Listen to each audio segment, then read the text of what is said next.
Si Vice President Sara Duterte po ay nakaschedule ding magpunta sa Kuwait sa August 8. What can you say about that, ma'am? Hindi po natin mapipigilan ang Vice Presidente kung gusto niya pong magkaroon ng world tour. And I wanted to ask you, before you move, Yes. newcomer Senator Marcoleta, no, who scored very strongly in the Senate race, but he's a newcomer, and I don't think historically a newcomer's ever been given the Senate Blue Ribbon Committee.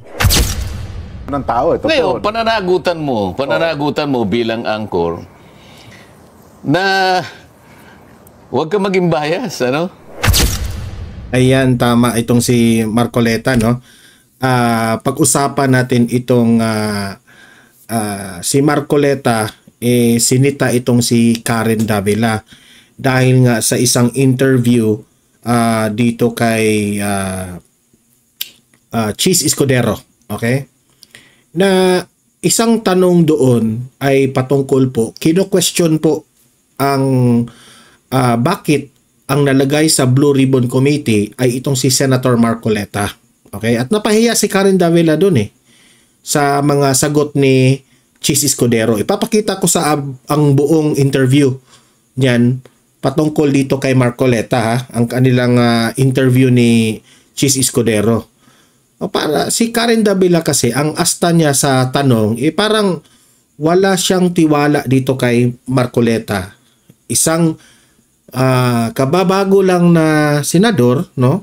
New fight, newcomer ang kanyang term, at bakit na naging leader ng Blue Ribbon Committee? So, parang minamaliit lang niya si Marcoleta. Tapos sa programa naman ni Marcoleta doon sa Net25, sinagot ni Marcoleta. So, pero wala namang binanggit si Marcoleta, si Senator Marcoleta, wala namang binanggit na si Karen Davila ang pinatutungkulan niya o pinariringgan niya. Pero sa aking opinion, wala nang iba talaga. Kasi para sa akin ay si ano talaga yun, si tawag doon, si Karen Davila talaga. Okay, mamaya muna guys kasi aayusin ko muna yung green screen ko Wait muna.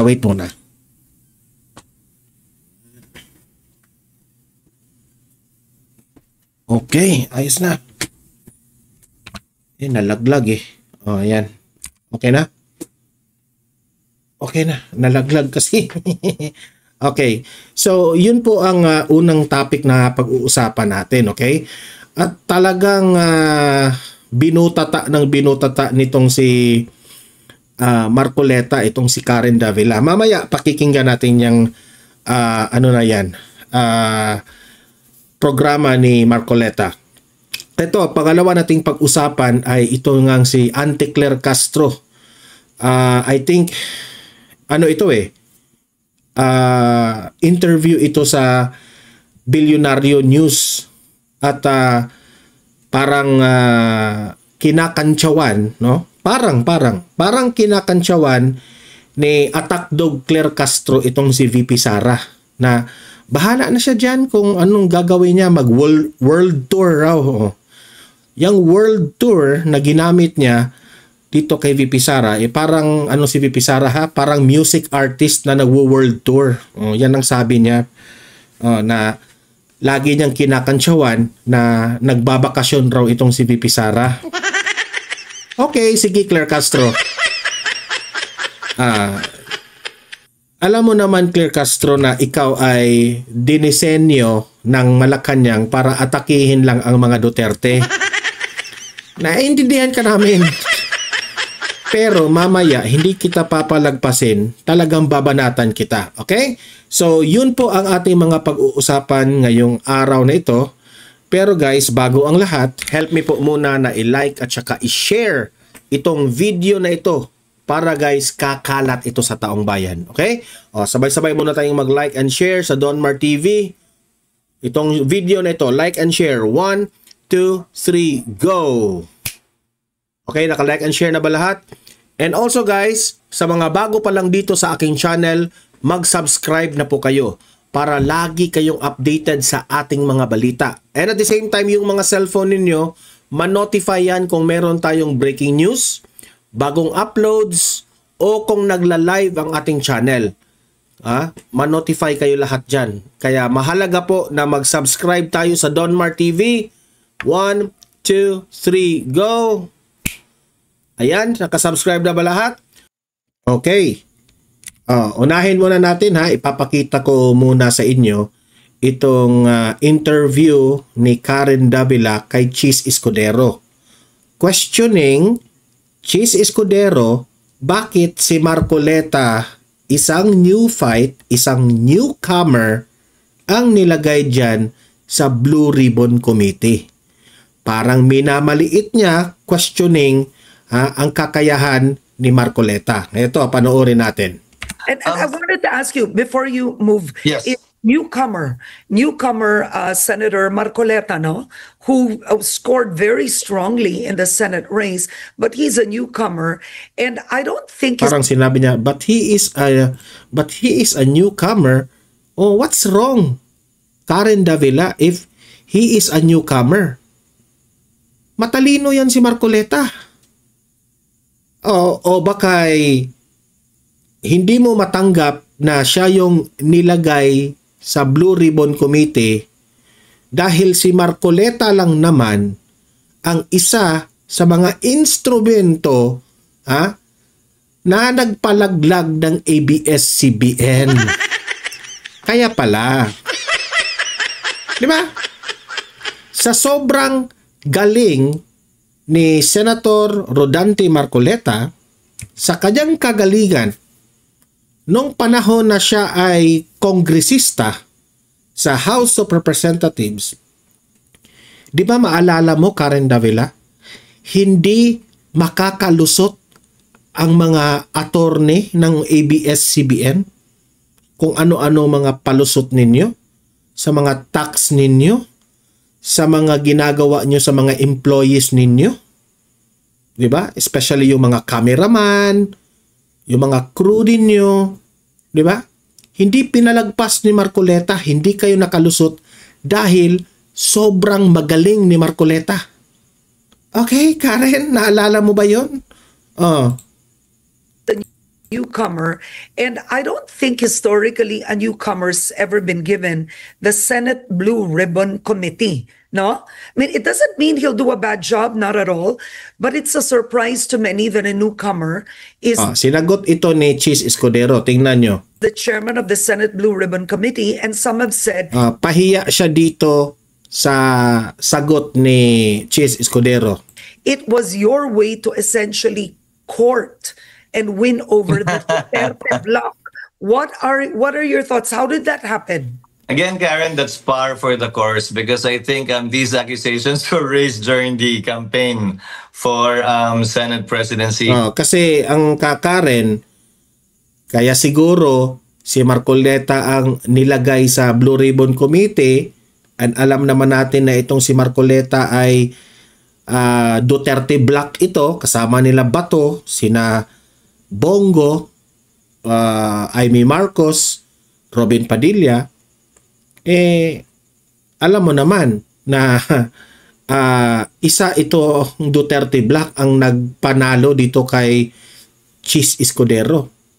So yun siguro ang akala ni Karen na itong si Cheese Escudero ang nilagay dyan si Marcoleta sa Blue Ribbon Committee kasi ito yung aking pakonsuelo para sila nung nagpanalo sa akin. Yun ang akala ni Karen, ha? Hindi, Karen. I-explain yan ni Cheese Escudero.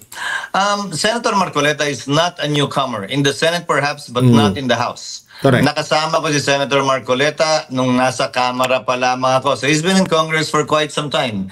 He's a litigator, he's a practicing lawyer, and I think neophyte or not. Litigator, a practicing lawyer, meaning to say, matalino. Ikitang-kita naman natin, Karen. Ang performance ni Marcoleta, sobrang galing. Di ba?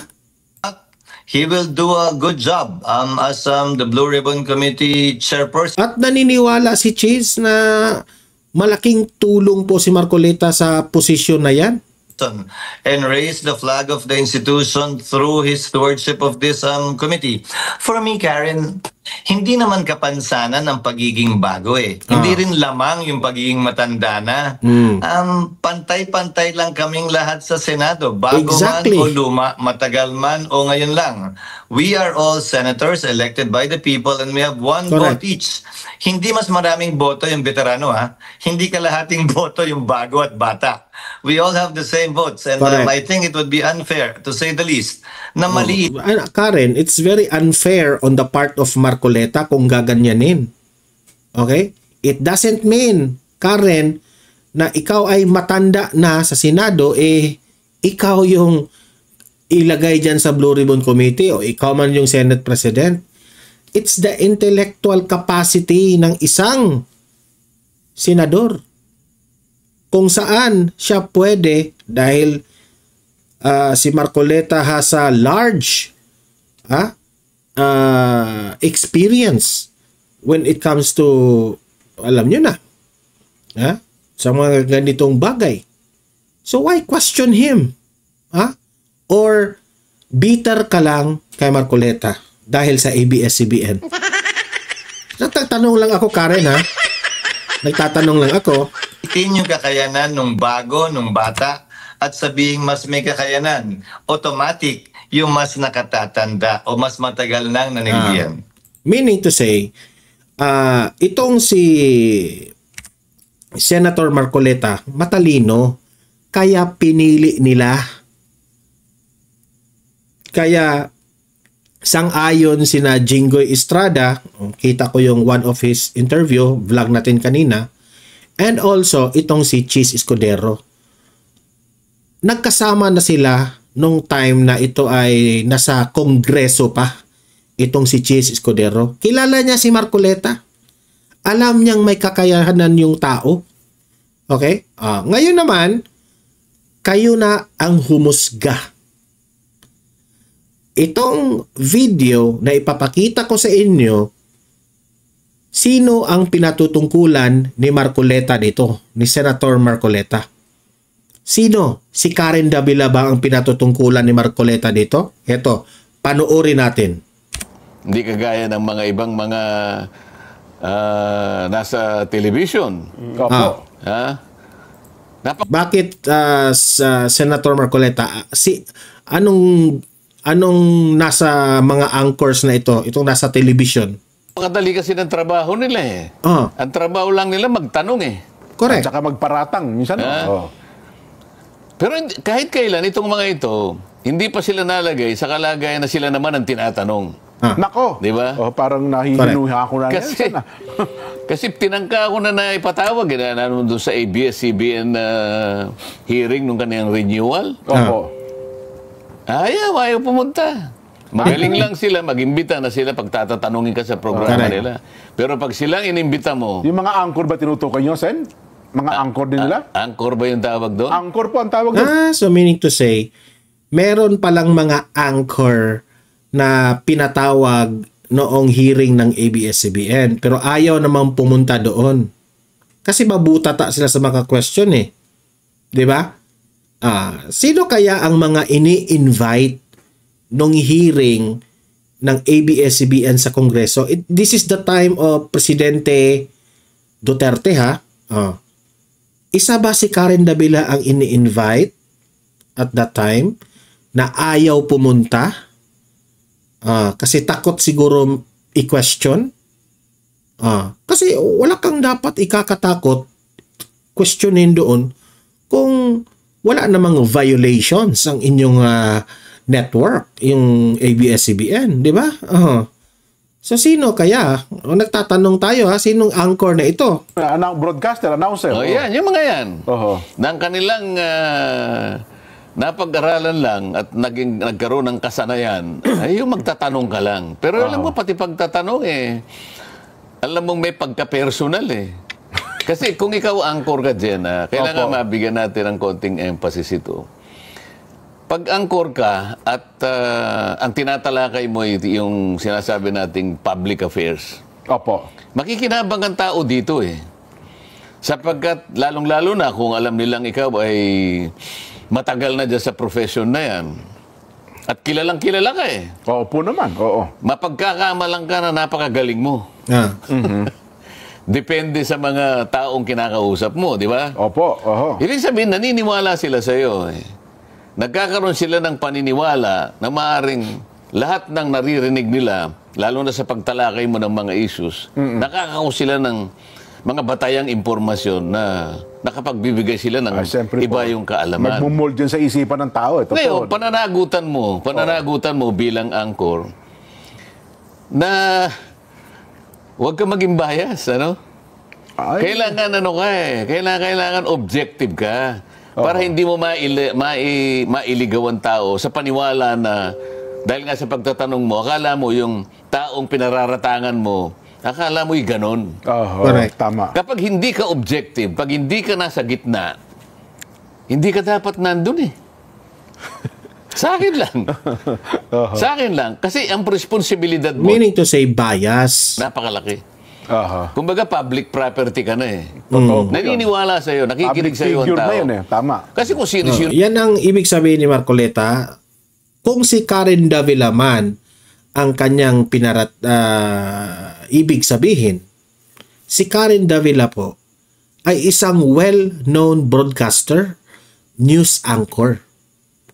Now, kung anong sasabihin mo during your program, malaking chance na maniniwala ang taong bayan sa kung anong lumabas sa bibig mo.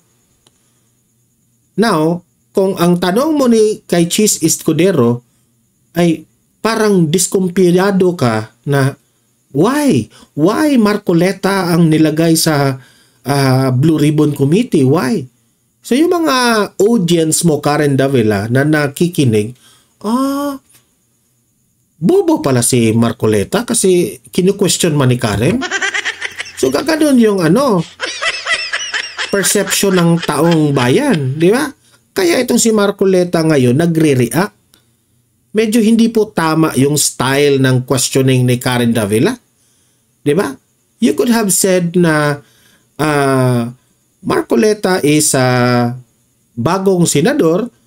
Can you explain to us why Senator Marcoleta is the perfect position for the Blue Ribbon Committee? Dapat ganun yung mga tanong, Karen. Hindi yung parang talagang minamaliit nyo si Marcoleta eh. ano lang halimbawa, biglang gumawa ng programa si Saito. Di ba? Opo, oo. Palagay ko, hindi naman magagalit sa atin si Saito. Baka walang makinig kay Saito eh. Mga 3 siguro nakikinig. Pero sila, halos pag nakitang ganyan, nakikita mo talagang makakapag-influence. May mga followers po talaga. May followers sila. Opo. Kaya kailangan maging objective ka o kaya ipakita mo na pwede kang maging independent-minded. Aha. Yun ang tungkulin mo. Sa ganung paraan, ang tao makikinabang. Opo.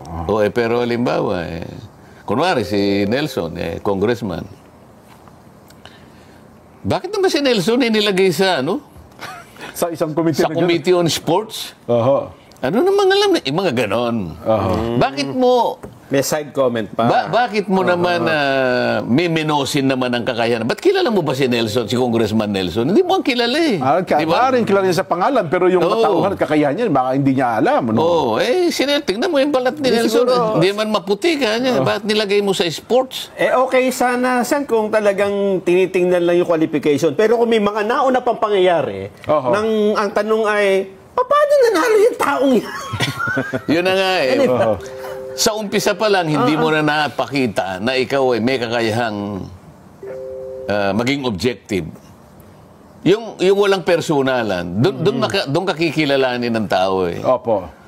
Doon nila makikita na meron silang pakikinabangan sa bahagi ng iyong palatuntunan. Pero antimano na ipakita mo na bias ka sa tao na yon, Pinipersonal mo na kagad. Pinipersonal mo kagad. Yan, Paano mo pa siya mapapaniwala na yung pagtalakay mo sa isang issue na yan Ay, objektibo. Ay, Wala na. objective. Hindi na. Wala na yun. Wala Sen. na eh. Opo. Oo. Ang problema ho doon, Sen, gumagamit siya ng ibang tao. Baka iniisip niya, magsalita ng hindi maganda, yung ini-interview niya, doon sa Correct. mga pinatutungkulan niya, Sen. Kasi merong ganun eh. Example ko na si Karen Davila. Merong mga tanong itong si Karen Davila. Marami itong ini-interview si Karen Davila. Ang kanyang mga tanong ay talagang siya yung magsusulsul na ganito si Kuan, anong masasabi mo? O parang ganun ba? So, para sa akin, hindi maganda. Kasi po, sa sobrang detalyado ang tanong ni Karen Davila, makikita mo na medyo may pagkabayas yung tanong. Makikita mo na may personal na choice ang tanong ni Karen Davila. Okay? Ako ba, hindi man kasi maganda kasi alam mo naman, ang ABS-CBN dati is one of the number one radio station channel, no? Hindi lang sa palabas kundi pati rin sa pagbabalita. Number one ang ABS-CBN. Pati nga siguro mga radio station nila dati, number one rin. Hindi maganda na ang isang number one radio station o isang TV network na kayo yung nagpo-promote ng dapat sa gitna lang kayo kung meron kayong i-report, hindi bias. Sabi pa nga ng GMA, di ba? Mga malalaking network ito walang kinikilingan, di ba? Walang pinapanigan. Yun ang mga pautot nila. Pero hindi naman nila pinapractice yung anong sinasabi nila. Di ba? Ika nga sabi nila, practice what you preach for. Pero sila mismo ang hindi gumagawa doon sa mga pinagsasabi nila. Edi sobrang nakakahiya. Di ba? May ganun leading questions. Mapapansin mo naman, yung anchor na yon kahit minsan. Okay. Hindi man lang niya ako tinawag sa programa niya. Kung sino-sino na lang, hindi ko naman minamaliit yung mga taong nakausap niya na paulit-ulit na Siguro yung mga iba Alam mo, Senator Marcoleta, kaya ka hindi siguro ini-invite kung si Karen man ang pinariringgan mo, kung si Karen hindi ka i-invite ni Karen Marcoleta. Kasi hindi kanya kaibigan. Di ba? Ang kanyang ini-invite diyan sa kanyang sa tingin ko yung mga kakilala lang nila na sa tingin nila na ito ay pabor sa ABS-CBN, itong politician na ito, saka kanila i-invite. Kasi lahat ng mga ini-invite ni Karen dyan, no, ay yung most if not all mga dilawan na mga government official. Karamihan. Pero meron naman silang ini-invite na mga DDS pero bihira lang. Like ni Bato de la Rosa, Panelo, yun lang. Yung mga friendly na mga DDS government official. Yun lang ang mga ini-invite nila. Kung beses niya nang nakapanayam. Pero ako ni mismo. Ako nakikita ko, anino ko lang natatakot na yun nga. Ayaw nilang ma-invite si Marcoleta. Kasi takot sila. Alam nilang alam kasi nilang matalino at prangka magstorya. Kaya siguro natatakot sila ni Marcoleta. Kaya hindi nila ini-invite. Yan ang sinasabi ko sa inyo. Pero dito sa ating palatuntunan, nakikita naman nila na gitna tayo. Pag tumalakay tayo ng isang subject matter, wala tayong sinisino. Nilalatag natin. Hindi, wala tayong basta pinasasama lang. Pinakikita lang natin ang bawat punto para makita na silang mamimili at the end of the day, Jen, Nelson, Opo. ay sila yung Ang taong bayan, tama kayo. Sila yung maaring magporma ng sariling opinion kung alin yung mas tama. Totoo. Yung ito o yung ganyan. Yun naman talaga obligasyon ng media, Nelson, di ba? Sa ating profesyon, ang trabaho natin maglatag ng magkabilang panig. Kaya nga, tuwan-tuwa ako at mabuti nasabi niyo yan eh. Opo. Naisip ko tuloy. Hindi ba ako nahirang nga sa Blue Ribbon Committee? Opo.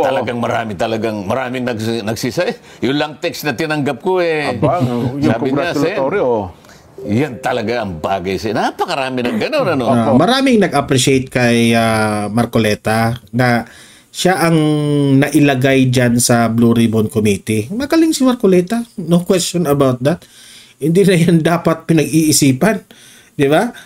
So, yan po ang nangyari. So, kayo, ano masasabi nyo sa pag-question ni Karen Davila patungkol dyan? So, leave a comment sa ating comment section. Okay, punta tayo dito kay Attorney Claire Castro. Sinabihan niyang nagwo-world tour si VP Sara kasi si VP Sara labas ng labas sa bansang Pilipinas. Naiinggit itong si Takdog Claire Castro. Ito. Panoorin natin Pero it's not only one topic. It's not about VP Sara lang ang topic nito. Marami ring question, okay? So sa bandang huli ng interview nitong si Attorney Claire Castro ay patungkol kay VP Sara. Babanatan natin yan sa last end ng video niya. Okay? Kasi di tayo papayag na babanatan niya si VP Sara at sasabihing world tour ang ginagawa ni VP Sara. Parang ginagawa niyang music artist na nagwo-world tour. Yung amo mong bangag, nagko-concert. Laging nagpa-concert yan. Hindi nga kami ito, panoorin natin. Well, unahin na po natin itong lumabas sa survey ng SWS. 49% o kalahati ng mga Pilipino nagsasabing sila ay mahirap. Ano po ang reaksyon ng palasyo dito? Well, unang-una, na bumaba siya slightly. Yes, pero syempre hindi naman matutuwa ang Pangulo niya na ganyan dahil ang gusto ng Pangulo talaga ay mas maiangat ang buhay ng mga Pilipino. At kaya nga niya pinagsusumikapan sa 3 taon na kanyang pagiging Pangulo, inuna niya talaga yung mga farmers. Makikita natin, di ba, inuna niya magpatayo ng irrigation, magbigay ng mga machinery. At ito ngayon ay napapakinabangan na dahil gumaganda ang ani ng ating mga magsasaka at naibibigay na ng Pangulo ang 20 pesos na bigas sa mga kadiwa at sa mga ilang markets na nagkikater dito through LGU. Pangalawa, may mga programa sa edukasyon, pati yung sa TESDA, upang ang gusto ng Pangulo sa bawat pamilya ay may nakapagtapos kahit kolehiyo at ng vocational course. At pinapalawig pa rin niya ang internet, pati ang pagbibigay ng trabaho. Kasama na rito yung mga tupad beneficiaries. So, itong mga programang ito ay kaugnay ito para mabigyan ng magandang kinabukasan yung mga kabataan na ngayon pa lang ay nag-aaral. At the same time, yung mga Pilipino na nagnanais magkaroon ng trabaho. Kaya every month may job fair na ginaganap para maibsan. Kapag may trabaho ka kasi hindi ka masyado mahihirapan maghanap ng trabaho. Kaya yun yung pinapalawig ng Pangulo. Dapat ikaw ay matuto, magkaroon ka ng magandang skills para hindi ka mahirap magkaroon ng trabaho. At pag may trabaho ka, may income ka, hindi ka masyado mahihirapan sa buhay. So yun yung iniisa-isa talaga ng Pangulo ngayon. Pero alam mo, Yusek, noong SONA, noong huling 2 SONA. Pero para sa akin, pakita-tao lang naman yung mga umiikot yung Pangulo doon. Wala, hindi naman ganyan ang trabaho ng Pangulo.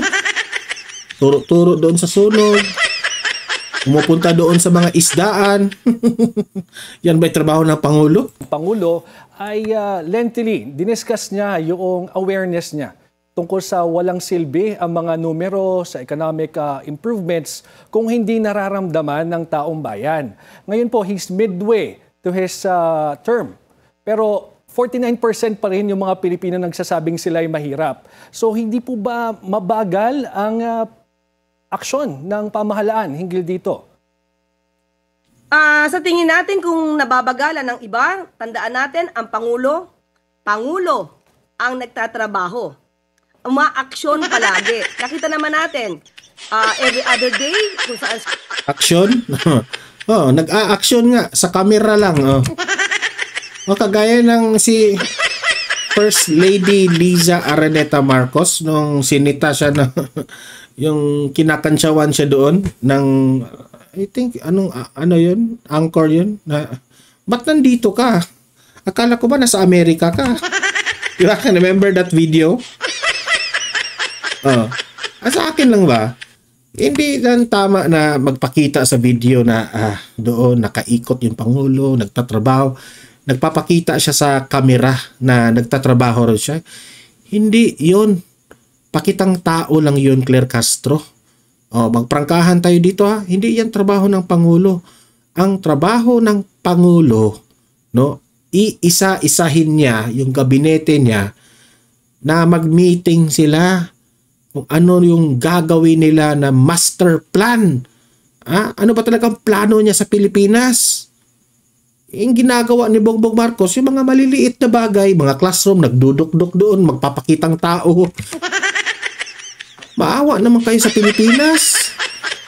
Hindi na kami madadala sa ganyan. At nakikita namin ang mga resulta na wala. Ang liit-liit. Meron mang resulta pero tingnan yung resulta na ginagawa ninyo. Yung flood control projects. Lalong bumabaha. Yun yung resulta. So paano namin mapapaniwalaan ang nakikita namin sa video kasi alam niya na mayroong nagvi-video sa kanya doon paturo-turo sa sunog. Paturo-turo doon sa mga isdaan di ba? Di na kami nakukuha sa mga ganyan. Siya pumupunta, talagang pinapasinayaan niya ang dapat ng mga programa. So doon pa lang siguro dapat magkaroon tayo pa rin ng hope at pag-iisip na ang kinabukasan ng nakakarami sa atin ay gaganda. Yusek, matanong ko lang yung issue naman ng impeachment para malinaw yung panig ng palasyo. Ang iba nagsasabi dapat ituloy ang impeachment at may mga tutol dahil lalabag sa desisyon ng Korte Suprema. Ano po ang stand ng palasyo dito? Muli, ang Pangulo kasi ay sinabi na natin impeachable officer siya. So kung ano man ang usapan patungkol sa impeachment trial ng Vice Presidente, hindi siya makikialam dito dahil hindi magandang tingnan. Unang-una dahil siya ay Pangulo at sasabihin kapag siya nakialam dito, siya namumulitika. Pangalawa, trabaho na po ito. Talaga naman siya namumulitika Takot lang siya makialam dyan kasi mapaghalataan siya. Halata na Claire na Senado sa impeachment trial. So kung itutuloy nila ito, nasa kanila na po yan at nasa kanila mandato po yan. At kung itutuloy nila yan at panagutin na lang dapat ang managot. That's right. Yun naman ang gusto nyo Gusto nyo mananagot si VP Sara, di ba? Kahit walang kasalanan. Dahil takot kayo na maging presidente yan sa 2028. Kaya nyo, hinaharangan na ninyo simula ngayon. Yusek, on August 6, nakaschedule yung voting ng Senate for on the matter of adherence to the SC ruling. And yung Kamara naman po, the House will be filing a motion for reconsideration. Ano po ang reaction ng Malacanang dito? Muli, sabi naman ng Pangulo dyan ay maaari silang gumawa at magbigay or mag-file ng anumang pleading, including the motion for reconsideration. But still, kung ano man ang magiging decision ng Supreme Court dyan. Ako nang sumagot. Anong reaksyon ng Malacanang? Huwag tayo magbulan. Anong reaksyon ng Malacanang? Nag-iiyak na si F. Eliza doon. Supreme Court talaga. Bongbong. Dapat may gawin ka dyan sa Supreme Court, Bongbong. Bakit nila binasura yung impeachment na yan? Bongbong. Ganon si F. Eliza. Wala. Joke lang. Walang ganun. Igagalang po natin. Well, Yusek, tumaas po yung ratings ng Pangulo at ni Speaker Martin Romualdez. Saya sa inyo na ha, kasi tumaas yung rating eh. Ano po yung At kami mga DDS dyan, hindi na kami madadala ng ganyan. nakikita niyong dahilan sa pagtaas? Alam ko na yan, bakit sila mataas yung rating? Kasi sila yung nakikita sa TV lagi. Si VP Sara,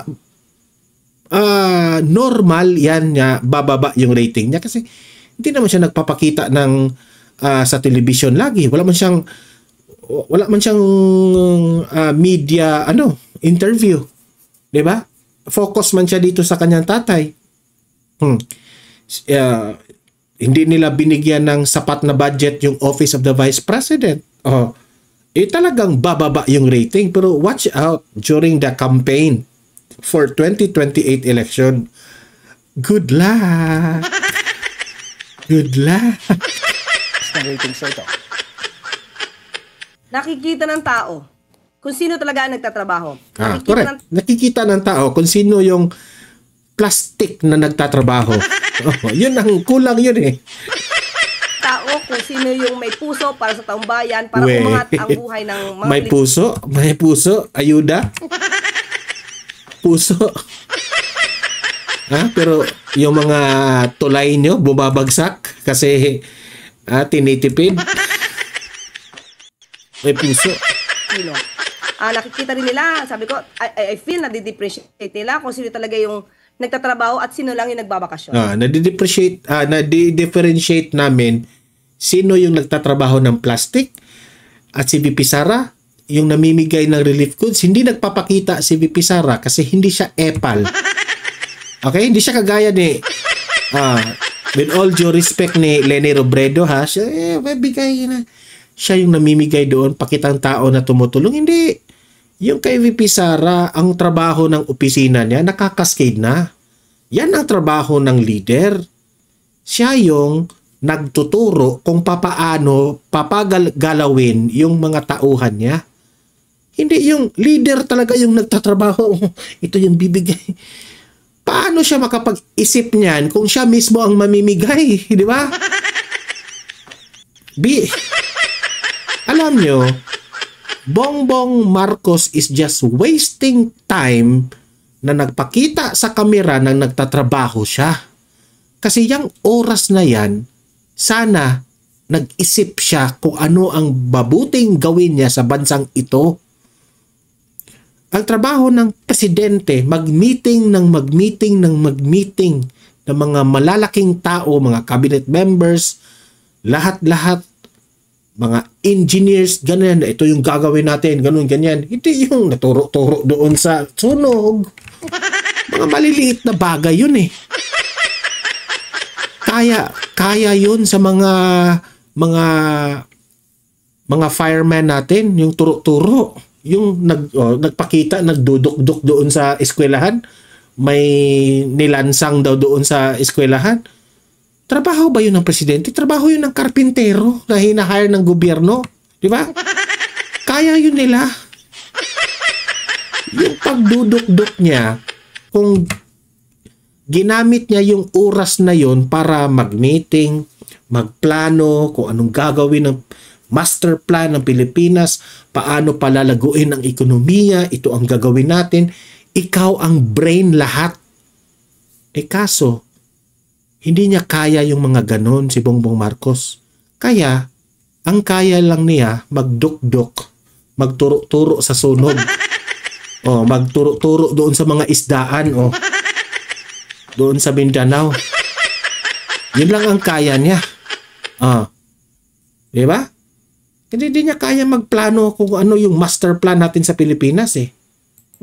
Well, speaking of, klaruhin po natin yan. Sino po ang sinasabi niyong nagbabakasyon at hindi nagtatrabaho?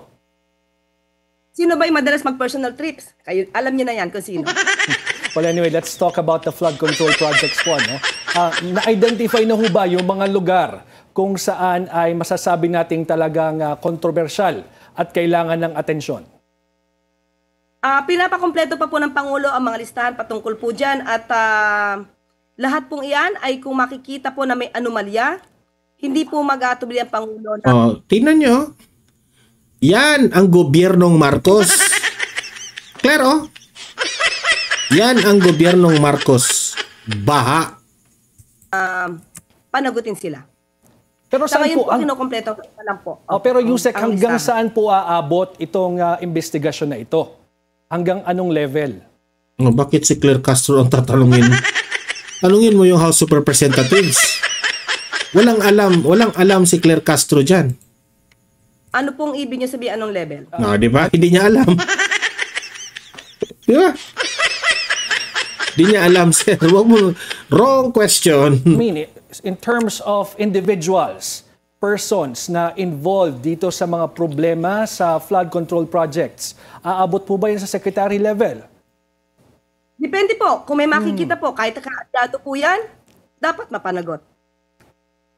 Yusek, sino po ang mangunguna sa investigasyon on the DPWH? Ako nang sasagot, si Bongbong Marcos. Trabaho na yan lahat eh. Yeah? Siya na manguna, siya na mag-investigate doon. Tapos merong kamera, kailangang may kamera, di ba? Mag-investigate ako. Kamera. Ganon. Flood control projects. Ang Makabayan Block po kasi nagsabi na conflict of interest kung ang DPWH ang magiging in charge. Yun nga eh. Nagtataka nga ako. Ang mga congressman ang mag-i-investigate dito. Di-investigahan nila ang mga sarili niya. Sila yung... di ba? Sila yung may ginawang kapalpakan ng flood control projects. So, imbestigahan nila sarili. Okay, imbestigahan kong sarili ko na Don Mar. For example, Congressman Don Mar ako Congressman Don Mar. Anong ginawa mo sa control projects? Wala, tinago ko lahat. Wala, okay yun. Okay yung control projects. Bakit bumabaha Don Mar ang control projects? Anong ginawa mo? Wala, natural lang yun na new normal na yun. New normal. Ang baha na new normal. Di ba? Para tayong baliw, no? Sila yung mag-i-investigate. Sinong investigahan? Sila rin. Itong investigasyon na ito. So, will there be a separate body to handle this investigation? Opo, ang DPWH lamang po ang may bibigyan ng listahan, pero hindi po sila yung mangunguna sa pag-iimbestiga. Well, sa issue naman po ng... Nagtatanong nga sila, sino? Wala ka may masagot? DPWH, hindi DPWH, sino? Sinong mag-investigate? Wala kang masagot eh. Sino? Si F. Eliza? Na isa rin na dapat investigahan? Sorry. Mali. Mga missing sabongero, kontento naman po ba ang Pangulo sa ginagawang search and retrieval? Kasi may mga impormasyon na sa ginagawang investigasyon, kung may natatanggap na kayo dahil nagsampa na ng reklamo sa DOJ, ang mga kamag-anak ng mga nawawalang sabongero at sina Atong Anga, yung lumalabas na suspect. Your reaction, please. Yes po, kontento naman po ang nakikita pong pagtatrabaho ng DOJ, ng PNP, ng CIDG. So, ang nais lang naman po ng Pangulo ay maibigay ang hustisya sa mga nabiktima po ng mga na pamilya na nabiktima ng mga missing sabongeros. And briefly po, aalis na po ang Pangulo. Si Pangulong Ferdinand Marcos papuntang India sa Lunes. Sino po ba ang iiwanan niyang caretaker sa bansa? Si Martin Romualdez. Ako na sumagot. Martin Romualdez. Wala nang iba. Ay, mas malamang po sa Lunes na po ito masasabi. Sa Lunes na pala. Kala ko si Martin Romualdez eh. Ng ating Pangulo. And speaking of pag-alis po, si Vice President Sara Duterte po ay nakaschedule ding magpunta sa Kuwait sa August 8. What can you say about that, ma'am? Hindi po natin mapipigilan ang Vice Presidente kung gusto niya pong magkaroon ng world tour. Di ba? Sarcasm. That is sarcasm. Sarcastic yung, di natin mapipigilan kung ang Vice President ay magwo-world tour. Ang world tour kasi na word or phrase ay yan po ay tinutukoy niyan ay yung mga artist na merong bagong album na nag-iikot sa buong mundo para mag-concert. Yan ang tinatawag na world tour. Inihalin tulad niya by using that word na nag-world tour. So that's sarcasm. Sarcastic itong pagsagot niya kay VP Sara. Alam mo, Claire Castro, kung hindi ka naniniwala sa Vice President, wag mo na lang gawan o you will create another fire para magsagutan na naman kayo ni VP Sara, no? Yan naman ang gusto mo kasi para bababa ang rating, no, ni VP Sara. Bahala ka na. Ikaw yung babanat, no? Pero si Marcos hindi masisira kasi ikaw yung bumabanat di ba? Pero Claire Castro, alam na naming lahat yung kalakaran mo.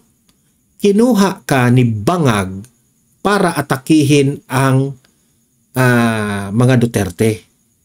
Alam namin ang mga linyada mo. Ganyan ka talaga. Di ba? Alam mo, Claire Castro, no? Ewan ko na lang kung saan ka pupulutin kapag hindi na presidente itong amo mo. Tama yan. Kitang-kita ko nga yung mga old videos mo. Yung nagsisigaw-sigaw ka doon sa kulungan. Yung may may kliyente ba mo? Yun ang asal mo attorney ba ganon? May attorney bang ganon? Magsisigaw-sigaw? Di ba? Anyway, I cannot judge for that kung anong nangyari doon, pero binabalik ko lang sa iyo. Kasi po, hindi po kayo dapat manghusga ni VP Sara. Kung akala mo world tour ang ginawa ni VP Sara, nagkakamali ka. Itong mga trips niya, hindi lang ito basta-basta na tatay niya ang kanyang parang minomonitor. Kasi matanda na Anytime, pwede nang bumigay si Tatay Digong, kaya naiintindihan natin yung si VP Sara bakit balik ng balik doon sa The Hague.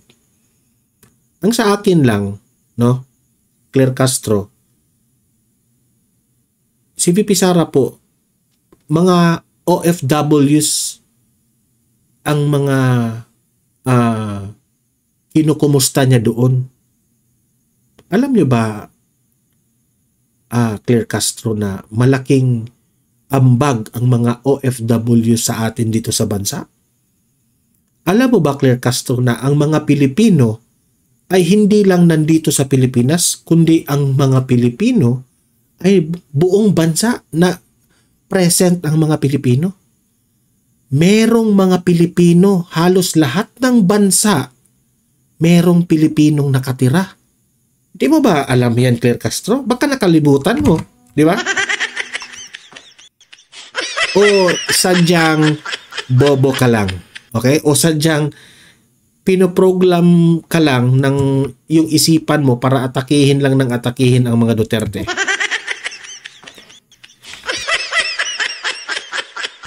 Di ko lang alam kung anong nasa isip mo, pero sa tingin ko, ang boba mo.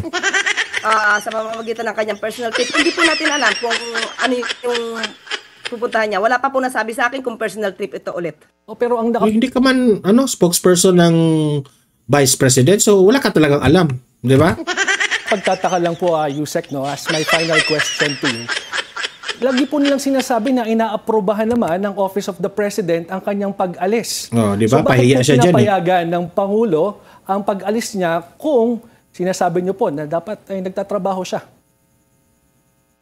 Kung kayo po ang tatanungin ko at sasabihin nyo na hindi dapat payagan ng Vice Presidente, ano po ang magiging tingin na naman ng mga supporter ng Vice Presidente? Yun naman talagang tingin namin Kahit hindi nyo pa gagawin o gagawin nyo, namumulitika naman talaga kayo Sasabihin naman na ang freedom of movement niya ay hinahadlangan. Anong freedom of movement?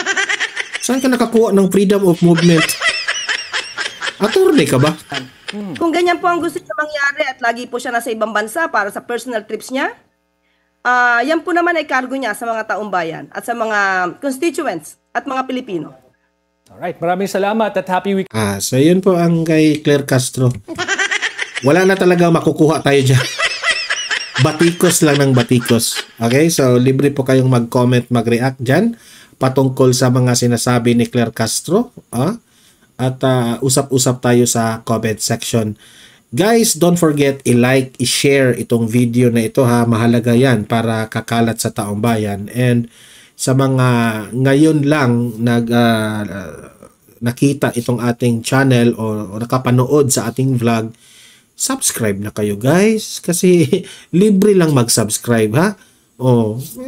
Masaya kayong nanood dito. So, suklian nyo na lang ng subscribe. Happy na po tayo dyan kapag nakasubscribe kayo. Kasi po, kapag nakasubscribe kayo, pag meron tayong bagong uploads, bagong balita, malalaman ninyo kaagad. Okay? So, ayan. See you in my next video.